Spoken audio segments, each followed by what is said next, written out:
G Tamil நேயர்களுக்கு காலை வணக்கம். நம்ம இப்போ பார்க்க போகிற மருத்துவம் கண்ணில் பூ விழுந்துருச்சின்னு சொல்கிறாங்க. கண்ணில் பூ விழுந்துரும்னு சொல்லுவோம். வெள்ளையாக இருக்கும், அந்த பார்வை வந்து குறைஞ்சிரும். பார்வை இருக்க இருக்க குறைஞ்சிட்டே தான் போகும். முதல்ல வந்து வெண்திரை மாதிரி வரும். அந்த வெண்திரையை விளக்குறதுக்கான மருத்துவம் அந்த பூ விழுந்துருச்சின்னு சொல்கிற கண்ணில் பூவை வந்து சரி பண்ணுறது. இது கொஞ்சம் கொஞ்சம் தான் சரியாகும். சிலருக்கு சீக்கிரம் சரியாகும், சிலருக்கு வருஷக்கணக்காகும். பூ விழுந்திருக்கு அல்லது அந்த கண்ணில் வந்து புரை ஓன்னு சொல்லுவான், கண்ணில் புரை ஓடி இருந்தாலும் இதை வந்து சரி பண்ணக்கூடியது. இது வந்து முசுமுசுக்க இலை. இந்த முசுமுசுக்க இலை வந்து நல்ல ஒரு சளிக்கானது மருந்து மட்டுமல்ல, கண்ணில் விடுறதுக்கான ஒரு சிறந்த மருந்து. கண்ணில் வந்து புரையோ பூவோ இருந்தால் அதை நீக்கிறதுல இந்த முசுமுசுக்க ஒரு சிறப்பான ஒரு மூலிகை. இந்த மூலிகை வந்து யாரும் பயன்படுத்துகிறாங்கன்னா இதை வந்து அதிகம் பயன்படுத்துறது கிடையாது. இந்த சம்பங்கி பூ, இந்த சம்பங்கி பூ மாலையில் இருக்கிற இந்த சம்பங்கி பூ வந்து கண் நோயில் உள்ள கண்ணை சுத்தம் பண்ணுறதுல ஒரு முக்கியமான ஒரு மருந்து. இதோடு சேர்த்து சின்ன வெங்காயம், இந்த சாம்பார் வெங்காயத்தை நம்ம எதுக்கு பயன்படுத்துகிறோம்னா இது வந்து காரத்தன்மை இருக்கும். இது வந்து நாட்டு வெங்காயம் சின்னதாக தான் இருக்கும். ஹைப்ரிட்ன்றது பெருசாக இருக்கும் சின்ன வெங்காயமும். இந்த சின்ன வெங்காயம் இந்த சாம்பார் வெங்காயத்தையும் இந்த நம்ம கண்ணுக்கு பயன்படுத்துகிறோம். அதோடு சேர்த்து சீரகம். சீரகம் வந்து தங்கச்சத்து உள்ளது. தங்கத்தை போல எல்லாத்தையும் பாதுகாக்கிறதுக்காக வேண்டி தான் இந்த சீரகத்தை சேர்க்குறோம். முதல்ல ஏன் கண்ணில் வந்து பூ விழுதுன்னா அவங்களுக்கு மலச்சிக்கல் இருந்தால் தான் கண்ணை மறைக்கும். மலச்சிக்கலை வந்து முதல்ல சரி பண்ணணும். யாருமே வந்து வயிறை கண்டுக்கிறதே கிடையாது. எனக்கு தேவை கண்ணில் தான் இருக்குது, வயிற்றில் என்ன இருக்குன்னுவாங்க.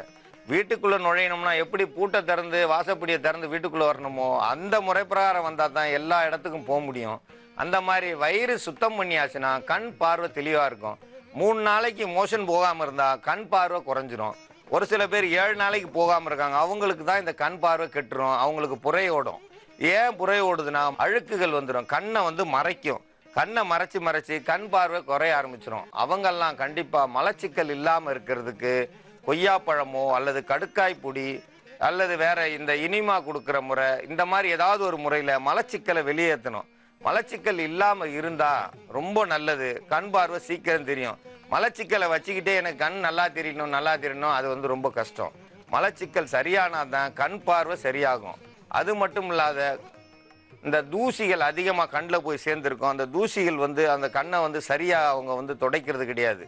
அதுக்கு வந்து துடைக்கிறதுக்குன்னு வெறும் மஞ்சள் தண்ணி இருக்குது பார்த்தீங்களா, நம்ம முகத்துக்கு போடுற மஞ்சள், பெண்கள் போடுற மஞ்சள் தண்ணியை ஒரு வெள்ளை கர்ச்சிப்பை முக்கி எடுத்து அந்த கர்ச்சிப்பை துவட்டிட்டு நல்லா காய விட்டு அதில் மஞ்சள் இருக்கும், அந்த மஞ்சள் உள்ள கர்ச்சிப்பை வச்சு கண்ணை துடைச்சிட்டு வந்தால் இந்த புரைகள் வராது, கண்ணில் பூ விழாது.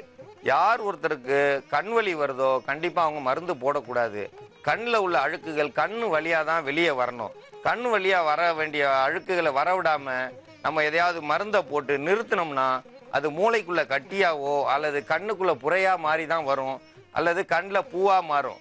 ஏன் கண் வழியாக வர்றதை தடுக்கணும்? தடுக்க வேண்டாம். இப்போது மலத்தை தடுத்தோம்னா கண் வரைக்கும் கெடுது. கண் வழியாக வர அந்த அழுக்கை தடுத்தோம்னா மூளையில் வந்து கட்டி வந்துடும். அதுக்கப்புறம் பெரிய மருத்துவம் பண்ணணும். அதுக்கப்புறம் ரொம்ப ஒரு மோசமான நிலை கொண்டு போகும்.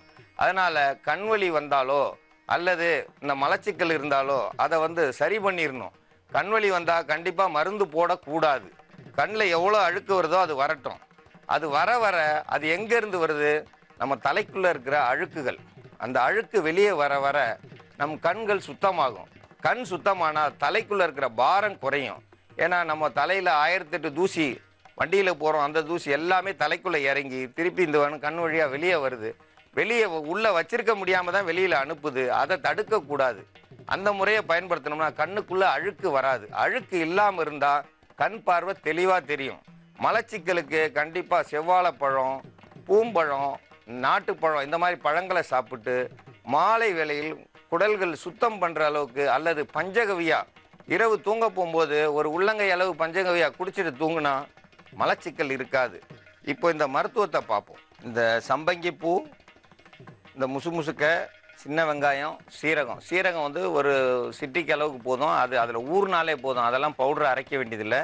வெங்காயத்தை நச்சு எடுத்து இந்த முசுமுசுக்க இலையும் சாறு எடுத்து அதோடு சேர்ந்து இந்த சம்பங்கியையும் வெங்காயத்தையும் போட்டு எடுத்துருக்கோம். கண்ணில் பூ விழுந்திருந்தாலோ புரை ஓடி இருந்தாலோ இல்லை கண்ணில் வந்து இந்த அழுத்தங்கள், ரத்த அழுத்தம், கண் எப்பவுமே செவந்து போயே இருக்கும் சில பேருக்கு.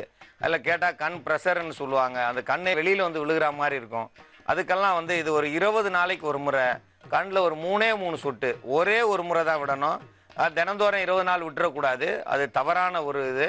கண்டிப்பாக ஒரு நாள் தான் விடணும். அது 20 நாளைக்கு ஒரு நாள் விட்டு தினந்தோறும் காலை சூரியனை பார்க்கணும். காலை சூரியனை இந்த மாதிரி பார்த்துட்டு வந்தால் பார்வை மங்கல் சரியாகும். கண்ணில் வந்து ரத்த அழுத்தங்களோ கண்ணில் பூ விழுந்தாலோ அது சிறுக சிறுக குறைய ஆரம்பிக்கும். காலை சூரியனை பார்க்கணும். காலை சூரியனை பார்க்க அந்த சூரியன் உள்ள ஒளி கதிர்கள் நம்ம கண்ணுக்குள்ளே போய் கண் பார்வை அதிகரிக்கும். கண் பார்வை அதிகரிக்கும் போது கண்ணில் உள்ள அந்த பூவானது சிறுக சிறுக அது விலகி அந்த புரையை போல இருந்திருந்தாலும் அதுவும் விலக ஆரம்பிச்சிடும். அது கரைய ஆரம்பிச்சிடும். இந்த முசுமுசுக்கையானது மெதுவாக கரைச்சி எடுக்கும். அதோட சேர்ந்த இந்த சின்ன சீரகம் சம்பங்கி பூ வந்து கண்ணுக்கு ஒரு சிறந்த மருந்து. சம்பங்கி பூன்னு சாதாரணமாக நம்ம நினைக்கிறோம். அதை கண்ணை வந்து பாதுகாக்கிறதுல ஒரு அற்புதமான மருந்து. அதை வந்து நம்ம தண்ணியை அதை அரைச்சி எடுத்து அந்த சாரையை நம்ம கண்ணில் விடும்போது கண் சுத்தமாகும். கண்ணில் உள்ள பூ பூ விழுந்த கண்ணும் மறுபடியும் தெரிய ஆரம்பிக்கும். ஆனால் கொஞ்சம் காலம் ஆகும். உடனே வந்து 3 நாள்லையோ ஒரு மாதத்துலேயோ எங்களுக்கு கண் திருப்பி வந்துருச்சுன்னு கேட்கக்கூடாது. தொடர்ச்சியாக 20 நாளைக்கு ஒரு முறை செஞ்சுட்டு வரும்போது அது குறிப்பிட்ட நாளுக்கு மேலே அந்த பார்வையில் உள்ள பூக்கள் வந்து விலகி கண் பழைய நிலைக்கு வரும். அந்த நிலைக்கு வர்ற வரைக்கும் நம்ம பொறுமையாக தான் இருக்கணும். மருந்து 3 நாள் விட்டால் போதும்னு நினச்சி உடனே தெரியலையேன்னு கூடாது. அது எவ்வளோ நாள் ஆச்சோ அது மாதிரி கொஞ்சம் கொஞ்சமாக தான் சரியாகும். சிறுக சிறுக சரியாக தினந்தோறும் காலையில் ஒரு 5 நிமிடமாவது சூரியனை பார்க்க வேண்டும். அவங்களுக்கு அதுக்கு நேராக பார்த்தா வெறும் புகை மண்டலமாக தான் தெரியும். ஆனால் பார்க்க அந்த சூரியனுடைய ஒளிக்கதிர்கள் நம்ம கண்ணுக்குள்ளே பாயும். நம்ம முன்னோர்கள் காலையில் எழுந்திரிச்சதும் சூரிய வணக்கம் செஞ்சதுக்கு காரணம் அவங்க வாழ்நாள் முழுவதும் கண்ணில் எந்த குறையும் வராமல் இருக்கிறதுக்கு தான். அந்த சூரியனை கும்பிட்டு வர கண் பார்வை தெளிவாகும். கண் பார்வை குறைவு இருந்தாலும் இந்த வந்து முசுமுசுக்க இலையும் சின்ன வெங்காயம் சீரகம் சேர்ந்த கலவையை கண்ணில் விட்டுட்டு வந்தோம்னா கண்ணில் இருந்த பூ கூட விலகி கண் நல்லா தெரியும். இந்த முறையை பயன்படுத்துறதோட வெள்ளை துணியில் மஞ்சள் கலந்த தண்ணியை கலந்து அந்த துணியில் துவட்டி எடுத்து அதை கண் துடைக்க பயன்படுத்திட்டு வந்தோம்னா கண்ணில் எந்த ஒரு நோயும் வராது. இப்போ 40 வயசுக்கு மேலே யாருக்கு கண் பார்வை குறைவோ அது எல்லாம் சரியாகும். ஆனால் கண்டிப்பாக அவங்க மலச்சிக்கலை வந்து சரியாக்கணும். மலச்சிக்கல் இருந்தால் அவங்களுக்கு வந்து எந்த ஒரு இதையும் நம்ம சரி பண்ணாலும் மீண்டும் வரும். கீரைகளை வந்து அதிகமாக சாப்பிடணும். இந்த முருங்கைக்கீரை, பசலைக்கீரை, அரைக்கீரை, சிறுகீரை இவைகளை வந்து சாப்பிட்டு வர மலச்சிக்கலே இருக்காது. மத்தியான வேளையில் ஒரு கம்மங்கூழ் குடிச்சே ஆகணும். ஒரு கூழ் குடிச்சு வந்தாங்கன்னா அவங்க உடல் சூடு குறைஞ்சி கண்ணுக்கு குளிர்ச்சி உண்டாக்கும். அதிக காரம் சாப்பிடக்கூடாது. அதிக காரம் சாப்பிட்டா அதிக காரம் கண்ணை கெடுக்கும். அதிக கோபமும் கண்ணை கெடுக்கும். அதிக காரமும் கண்ணை கெடுக்கும். அதிகமாக கோபம் வரவனுக்கு பாருங்க, அந்த நேரம் அவனுக்கு எதுவுமே தெரியாது. முன்னாடி இருக்கிறவங்களுக்கு யாருன்னே தெரியாது. தவறை செஞ்சுட்டு அதுக்கப்புறம் யோசிப்பான் ஏன்னா இந்த மாதிரி. அதே மாதிரி தான் அதிக கோபம் வந்தாலும் சரி அதிக காரம் சாப்பிட்டாலும் கண்ணை தான் கெடுக்கும். காரத்தை குறைச்சி சாப்பிடுங்க. காரம் அதிகமாக இருந்துச்சுன்னா அதில் நல்லெண்ணெயை பயன்படுத்துங்க. நாட்டு மாட்டு நெய்யை பயன்படுத்துங்க. கண் பார்வை அதிகரிக்கும். கண்ணில் விழுந்த பூவை வந்து குறைக்கிறதுக்கு இது ஒரு சிறந்த மருந்து. இந்த மருந்தை பயன்படுத்தி கண்களை காப்பாற்ற வேண்டும் என்று கேட்டுக்கொள்கிறேன். நம்ம இப்போ பார்க்க போகிற மருத்துவம் தீக்காயம், அந்த சுடுதண்ணி ஊற்றுனது, இந்த நீராவி பட்ட அந்த கை காலில் பட்டு வெந்ததுக்கான மருத்துவம். இது வீட்டில் அடிக்கடி நடக்கிறது. ஏன்னா சோறு தண்ணி வடிக்கும் போது அந்த தண்ணி வந்து குழந்தைங்க மேலே பட்டுரும். இல்லைன்னா அந்த சுடுதண்ணியில் கையை விட்டுரும் குழந்தைங்க. காப்பி டீ போட்டு வச்சுருந்தாலும் கையை விட்டுரும். இல்லை தெரியாதனமாக காலில் தட்டி விட்டுருங்க. இந்த மாதிரி வர்றதுக்கு உடனடி மருத்துவம். அது வந்து உடனே நம்ம வந்து மருத்துவமனைக்கு போக முடியாது. ஏன்னா வீட்டில் எல்லா வேலையும் போட்டு ஓடணும். அப்போ எரியும். கண்டிப்பாக அது வந்து காலில் பட்டுருச்சுன்னா உடனே மேலே தண்ணியை ஊற்றுங்க. பச்சை தண்ணி ஊற்றுறதுல தவறே கிடையாது. ஆனால் தண்ணி ஊற்றாமல் அப்படியே வச்சு தொடச்சிட்டிங்கன்னா தோல் வந்துடும். அந்த மாதிரி செய்யக்கூடாது. தண்ணி ஊற்றலாம் அல்லது அந்த தண்ணிக்குள்ளேயே கொண்டு போய் கையை விட்டுறலாம். முதல் உதவியாக வாழை மட்டை சாறு விட்டோம்னா ரொம்ப நல்லது. வாழை மட்டை சாறு கிடைக்காத பட்சத்தில் நம்ம வீட்டில் வேறு எது கிடைக்குதுன்னு பார்க்கணும். அப்போது வந்து எது கிடைக்குதோ இல்லையோ உருளைக்கிழங்கு எப்படியும் வீட்டில் வச்சுருப்போம். இந்த உருளைக்கிழங்கை வச்சு அந்த தீப்புண்ணை வந்து ஆற்றிடலாம். தீப்புண்ணில் வந்து தழும்பே இல்லாமல் ஆக்கிடலாம். தீப்புண்ணு இருக்குதுன்னா கவலைப்பட வேண்டியதில்லை. வீட்டில் உருளைக்கிழங்கு இருந்தால் போதும். அந்த தீப்புண்ணு எரிச்சல் எவ்வளோ எரிச்சல் இருந்தாலும் இந்த உருளைக்கிழங்கை அரைச்சி போட்டோம்னா அந்த எரிச்சல் அடங்கும். அந்த கையில் உள்ள கொப்பளங்கள் அப்படியே அமுங்கி தோலோட தோல் சேர்ந்து அந்த தழும்புகள் இல்லாமல் ஆகும். அது இல்லாமல் தேன் மட்டும் தடவுனாலே அந்த எரிச்சல் அடங்கும். எவ்வளவு மோசமான புண்ணாக இருந்தாலும் ஆறிடும். இந்த தீப்புண்ணுக்கு இது வந்து ஒரு சிறந்த மருந்து. தேன் வந்து 1 லிட்டரு தேன் வரணும்னா குறைந்தது 1,00,000 பூவில் தேனீக்கள் தேன் எடுத்தால் தான் அந்த தேன் கிடைக்கும். அதனால் அதில் எந்த வகை எத்தனை மருந்து இருக்குன்னே சொல்ல முடியாது. அந்த அளவுக்கு இந்த தேனில் இருக்குது. உருளைக்கிழங்கு வந்து குளிர்ச்சி, இந்த குளிர்ச்சியை உண்டாக்கி இது வந்து உருளைக்கிழங்கை சாரா குடித்தோம்னா கை கால் வீக்கம் வந்து குறைஞ்சிரும். நிறைய பேர் இதை உருளைக்கிழங்கை சாப்பிட்டதும் வயிறு ஊதிக்கிறோம், வாய் உண்ணுவாங்க. நீங்கள் பச்சையை அரைச்சி அதில் கொஞ்சோண்டு வெல்லம் கலந்து குடிச்சிங்கன்னா கை கால் வீக்கம் வத்திரும். அதே மாதிரி உருளைக்கிழங்கை அரைச்சி இந்த சுடுதண்ணி இல்லை வடிக்கும் போது அந்த புகை அடிச்சிடும். புகை அடித்தாலே அப்படியே தோல் ஒரு மாதிரி காந்த ஆரம்பிச்சிடும். அதுக்கு இந்த உருளைக்கிழங்கை அரைச்சி போட்டிங்கன்னா கையிலையும் கால்லையும் எரிச்சல் இருக்காது. குழந்தைகளுக்கு வந்து அது சுகமாக இருக்கும். நம்ம உடனடியாக அதை தான் செய்ய முடியும். உடனே இங்கே போட்டுட்டு நம்ம ஆஸ்பத்திரிக்கோ அல்லது வேற எங்கேயாவது ஓடணும்னா நேரம் பற்றாக்குறையாக இருக்கும். நம்ம உடனடியாக இந்த மருத்துவத்தை செஞ்சோம்னா அது கொஞ்ச நேரத்தில் எரிச்சல் அடங்கிரும். அப்போ வந்து கையில் வந்து அந்த வீக்கம் இருக்காது, இருந்த தழும்புகளே தெரியாமல் போயிடும். கொஞ்சமாக பட்ட தீக்காயத்துக்கு இது ஒரு சிறந்த மருந்து. வெடிப்பாங்க, கையில் மட்டும் டப்புன்னு வெடித்து வெந்து போயிருக்கும். அதுக்கு உடனே இதை வந்து மருந்தாக செஞ்சு முதல் உதவியாக செஞ்சு கூட அதுக்கப்புறம் நீங்கள் மருத்துவமனைக்கு போகலாம். மருத்துவமனைக்கு போக வேணான்னு சொல்லலை, போடுறதுக்கு முன்னாடி இதை போட்டுட்டு போனோம்னா அந்த எரிச்சல் அடங்கும். வாழை மட்டை சாரை மேலே புழிஞ்சு விட்டோம்னா எவ்வளவு மோசமான அந்த தீக்காயமும் உடனே அப்படியே அமுங்கி தோல் அந்த ரத்த ஓட்டத்தோடு இருக்கும், தோல் தழும்புகளே இருக்காது. அதே மாதிரி தான் இந்த உருளைக்கிழங்கும். தேனையும் பயன்படுத்தலாம். இந்த முறையை பயன்படுத்தி நம்ம இப்போ மருத்துவத்தை பார்ப்போம். இந்த உருளைக்கிழங்கை ஏற்கனவே அரைச்சி வச்சுருக்கோம். இந்த உருளைக்கிழங்கோட சேர்த்து இந்த தேன் கலந்த கலவை இதை வந்து எங்கே நம்ம காயம் இருக்கோ, தீக்காயம் ஊதி போய் பலூன் மாதிரி வீங்கி போயிருக்கோம், முட்டையாக இருக்கும், அதை வந்து ஓட்டையை போட்டு விட்டுறக்கூடாது. அது வந்து அப்படியே இருக்க மேலே இதை எடுத்து இதமாக போடணும், வலி இல்லாமல் தடவணும். இதை நல்லா வந்து உருளைக்கிழங்கை மையாக அரைச்சி வச்சு மிக்சியில் அடித்தோ அல்லது உரலில் ஆட்டி எடுத்து அது கூட தேன் கலந்த கலவையை சேர்த்து, தேன் கிடைக்கலன்னா வெறும் உருளைக்கிழங்கை போட்டுருங்க. முதல்ல போட்டுட்டு அதுக்கப்புறம் கிடைக்கும் போது பார்த்துக்குங்க. இப்போதைக்கு முதல்ல எடுத்ததுமே உருளைக்கிழங்கை போட்டோம்னா அந்த எரிச்சல் அடங்கினாலே பாதி நிம்மதி வந்துடும். இந்த உருளைக்கிழங்கு தானே வீட்டில் இருக்கிறத வச்சு தான் முதல்ல மருத்துவம் செய்யணும். எல்லாமே வீட்டில் தான் இருக்குது. அஞ்சரை பெட்டின்னு சொல்கிறோம், அது அத்தனையும் மருத்துவ பெட்டி தான். இன்றைக்கி அஞ்சரை பெட்டியில் போய் பார்த்தீங்கன்னா வெறும் மாத்திரையாக தான் இருக்குது. இது தலைவலி மாத்திரை, இது காய்ச்சல் மாத்திரை, இது வயிற்று வலிக்கு, இது எனக்கு ப்ரெஷருக்கு, சுகருக்கு. அஞ்சரை பெட்டி வந்து மாறிக்கிடுச்சு, இப்போது எல்லாம் மாத்திரை பெட்டியாக மாறிக்கிடுச்சு. அதுக்கு பதில் நம்ம முன்னோர்கள் செஞ்சது இதெல்லாம் உருளைக்கிழங்கு இதெல்லாம் யார் உட்காந்து கண்டுபிடிச்சாங்க? அவங்க செஞ்சு வச்சது உடனே எடுத்து போட்டு இந்த வலியிலிருந்து சரி பண்ணாங்க. இன்னைக்கு மாத்திரை உலகமாக போயிருக்கு. அதுலேருந்து கொஞ்சம் விடுபடுங்க. கொஞ்சம் விடுபட்டு கொஞ்சம் அவங்க வீட்டை வரைக்கும் பார்த்துக்குங்க. அவங்க வீட்டில் வர அவசர தேவைகளை இதை பூர்த்தி செய்யுங்க. முதல் உதவியாக பயன்படுத்துங்க. இந்த முறையை பயன்படுத்தினோம்னா எவ்வளவு வீக்கமாக இருந்தாலும் தீக்காயங்கள் வந்து ஆற ஆரம்பிச்சிடும். தீக்காயங்களுடைய எரிச்சல் வந்து குறையும். தீக்காயம் பற்றுச்சு அப்படின்னு பயப்பட தேவையில்லை. சிலருக்கு வந்து இந்த சைலன்சர் சுட்டிருக்கோம், பட்டதுமே இதை எடுத்து தடவிட்டோம்னா காலில் அது கொப்பளம் மாதிரி வந்ததும் திருப்பி அமுங்கி அந்த கொப்பளம் தன்னால் உள்ளேயே போயிடும். அதில் உள்ள நீர்கள் வந்து தன்னால் போயிடும். நம்ம ஓட்டை போடக்கூடாது, அறுத்து விடக்கூடாது. அதை சில பேர் கிழிச்சு அந்த தோல் எடுத்துருவாங்க. அப்போ எடுத்தாங்கன்னா கண்டிப்பாக அந்த தோல் நிறம் மாறுறது ரொம்ப கஷ்டம். ஏற்கனவே இருந்த தோல் அப்படியே ஒட்டிடுச்சுன்னா அதில் வந்து ரத்த ஓட்டம் கூடிரும். ரத்த ஓட்டம் வந்ததும் உயிர் வந்துடும் அந்த தோலுக்கு. அந்த தோலில் உயிர் வந்துருச்சுன்னா அந்த தோல் அதே நேரத்தில் இருக்கும், நமக்கு தீக்காயமே தெரியாது. தீக்காயம் தெரியாமல் இருக்கணும்னா அந்த பலூன் மாதிரி ஊதி இருக்கிற அந்த கொப்பளத்தை எக்காரணத்தை கொண்டும் அதை உடைச்சி விடக்கூடாது. உடைக்காமல் அது மேலே இந்த மருந்தை போட்டுட்டு வந்தோம்னா ரொம்ப அற்புதமாக வேலை செய்யும். வாழைத்தண்டு சாறு கிடைச்சிதுன்னா அதை போடுங்க. இந்த தண்டினுடைய மட்டை இருக்கும் பார்த்தீங்களா, வாழை மட்டை வந்து காஞ்சி போயிருக்கிறத சாம்பலாக கருக்கி, அரச மரத்து இலை சாம்பலையும் கருக்கி ரெண்டுத்தையும் ஒன்றா குழைச்சி தேங்காய் எண்ணெயில் போட்டு வந்தோம்னா அந்த தீக்காயத்தினுடைய தழும்புகள் இருந்த இடம் தெரியாமல் போயிடும். இந்த வெள்ளையாக வந்திருக்கும் வெந்த இடம் அதெல்லாம் திருப்பி பழைய நிலைக்கு வரணும்னா அரச இலையும் வாழை மட்டை காஞ்சதையும் ரெண்டையும் தீயில சாம்பலாக்கி தேங்காய் எண்ணெயில் குழைச்சி அதை மேலே தடவிட்டே வந்தோம்னா அந்த நிறங்கள் மாறி நிறமி உண்டாகி தீக்காயங்கள் சரியாகும். அது வெண்குஷ்டத்தை வந்து சரி பண்ணாது. தீக்காயத்துக்கு இது ஒரு சிறந்த மருந்து. குழந்தைகளாக இருக்கட்டும் பெரியவங்களாக இருக்கட்டும் அந்த அளவு தக்கன உடம்புல வந்து எவ்வளோ வெந்திருக்கோ அந்த அளவுக்கு நம்ம உருளைக்கிழங்கை பயன்படுத்திக்கலாம். அதுக்காண்டி மொத்தமாக வெந்தவங்களுக்கு இதை பயன்படுத்திக்கிட்டு இருக்கக்கூடாது. அது மருத்துவமனைக்கு போய் தான் ஆகணும். கொஞ்சம் கையில் ஒரு மூளையில் பட்டிருக்கு, காலில் ஒரு மூளையில் பட்டிருக்கு, ஆஸ்பத்திரிக்கு போகிறதுக்கு முன்னாடி இது ஒரு முதல் உதவி. அப்போ ஏன்னா அங்கே வச்சுருக்காங்க உங்களுக்கு வந்து 75% வெந்திருக்கு, 50% வெந்திருக்கு. 50க்கு மேலே வெந்திருந்துன்னா அவங்கள காப்பாற்ற முடியாது.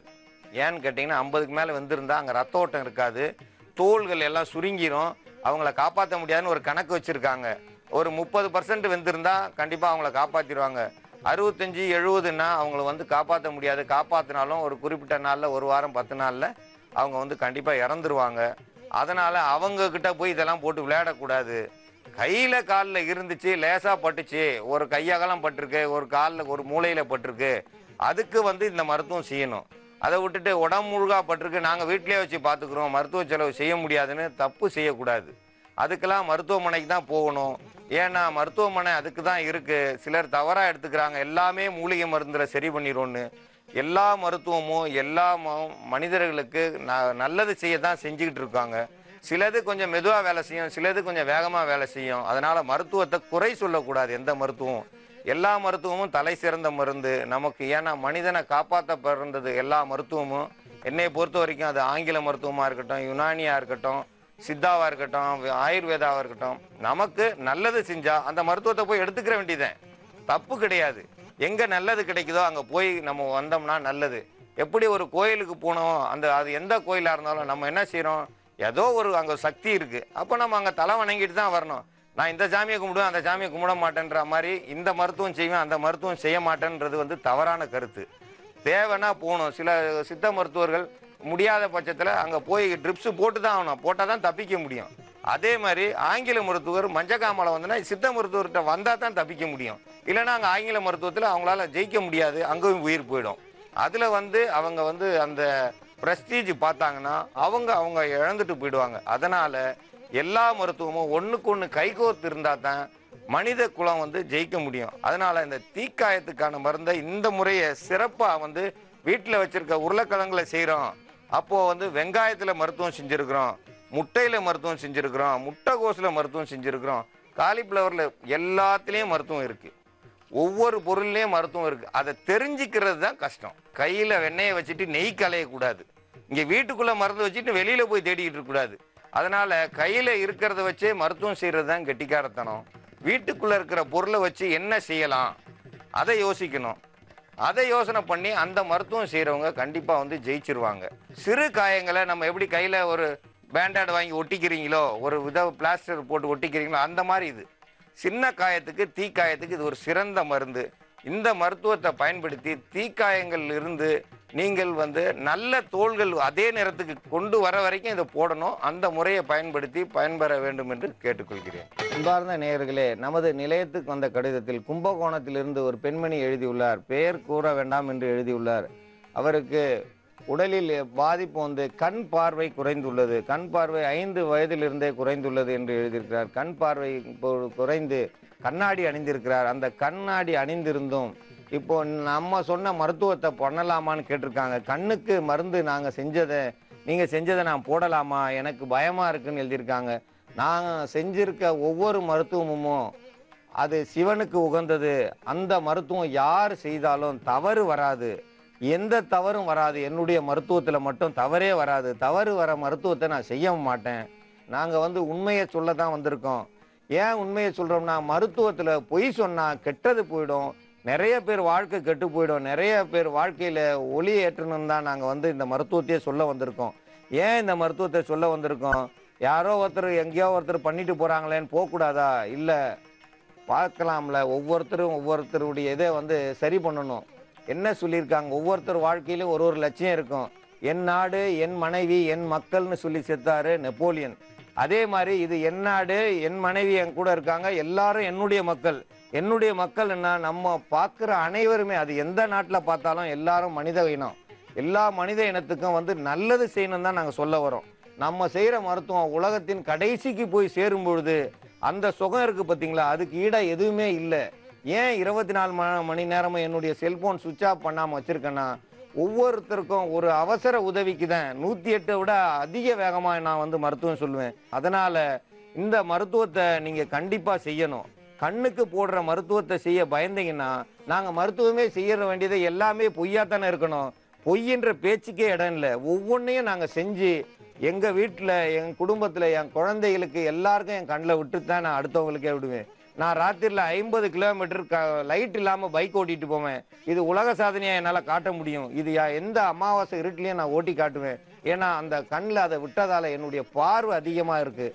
என் பார்வைக்கு அதிக காரணம் அது எல்லாருக்கும் போய் சேரணும். எப்படி சொல்லணும்?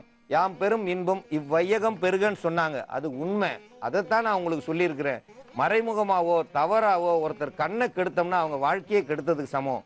நான் செய்கிற மருத்துவத்தால் கண் பார்வை வருமே தவிர கண் பார்வை கெடாது. கெட்ட கண்ணாக இருந்தால் அது கெட்டு போயிருந்திருந்தா அதுக்கு நாம் பொறுப்பு இல்லை. இருந்த கண் நல்லா இருக்கும். கொஞ்சம் மறைவாக இருக்கிற கண் நல்லா தெரிய ஆரம்பிச்சிடும். நல்ல பார்வை போன கண்ணில் கண் பார்வை வர வைக்கிறது ரொம்ப கஷ்டம். அது பெரிய கஷ்டம். நான் எனக்கு பார்வையே இல்லாமல் இருந்துச்சு, இதை ஊற்றி எனக்கு பார்வையை வர வைங்கன்னு சொல்லுவேன். அது என்னால் முடியாது. அது கொஞ்சம் கொஞ்சமாக வருதுன்னா அது உங்களுடைய பாவ புண்ணிய கணக்கு. அதனால் கண்ணுக்கு இந்த கோவை இலை, சீரகம், வெங்காயம் இது மூணுத்தையும் கலந்த கலவையை கண்ணில் விட்ட அடுத்த 1 நிமிடம் கழித்து ஒரு கண்ணில் விடுங்க. ஒரு கண்ணில் விட்டுட்டு அந்த விட்ட கண்ணில் நீங்கள் ஒரு டிவியவோ எழுத்தையோ பாருங்கள், பளிச்சுன்னு தெரியும். விடாத கண்ணில் அந்த எழுத்தை படித்து பாருங்கள், மங்களா தெரியும். அந்த 1 நிமிடத்திலேயே கண் பார்வை அந்த அளவுக்கு தெரியுதுன்னா காலையில் எழுந்திரிச்சு காலை சூரியனை ஒரு 5 நிமிடமாவது பார்க்கணும். 5 நிமிடம் பார்த்தா தான் அந்த கண் பார்வை மீண்டும் ஒளி கிடைக்கும். சூரியனே பார்க்காம இருந்துக்கிட்டு நாங்கள் ஒரு நாளைக்கு விட்டுருக்கோம், ஒரு மாதத்துக்கு ஒரு முறை தான் விட சொல்லியிருக்கேன். தினந்தோறும் யாரும் இந்த தவறை செஞ்சிடாதீங்க. நிறைய பேர் என்ன செய்வாங்க, தினந்தோறும் விட்டோம்னா சீக்கிரம் நல்லாயிருன்னு நினைப்பாங்க. தினந்தோறும் விட்டால் கண் கெட்டு போயிடும். மாதம் ஒரு முறை விட்டால் கண் நல்லா இருக்கும். அளவுக்கு மிஞ்சினா அமிர்தமும் நஞ்சு. தயவு செய்து தினந்தோறமோ அல்லது 10 நாளைக்கு ஒரு முறையோ விடவே வேண்டாம். ஒரு மாதம் ஒரு முறை கண்ணில் விடுங்க. கண் பார்வை தெளிவாகும். இந்த அம்மாவுக்கு மட்டும் இல்லை, வேற யார் இந்த நிகழ்ச்சியை பார்க்குறீங்களோ அவங்க அனைவருக்குமே இது பொருந்தும். இந்த மருத்துவத்தை நீங்கள் கண்ணில் விட்டு கண்ணை காப்பாற்றுங்க. கண்ணை காப்பாற்ற தான் உங்கள் கண் பார்வை கூடும். காலையில் 7 மணியிலிருந்து 8 மணிக்குள்ளார மட்டும் பாருங்க. நான் மத்தியானத்தில் பார்ப்பேன், நேராக சூரியனை பார்த்து கண்ணை கெடுத்துக்கிறாதீங்க. நிறைய பேர் சூரியனை தானே பார்க்க சொல்லிட்டாங்க, டயத்தை சொல்லியன்றாங்க. டயம் எல்லாத்துலேயும் சொல்லியிருக்கோம்.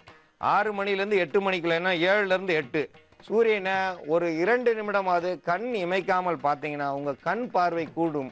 இந்த கண் பார்வை கூடுறதுக்கு இது ஒரு சிறந்த மருந்து. இந்த மருந்தை கண்ணில் விட்டு எல்லாரும் கண் ஒளி பெற வேண்டும் என்று கேட்டுக்கொள்கிறேன்.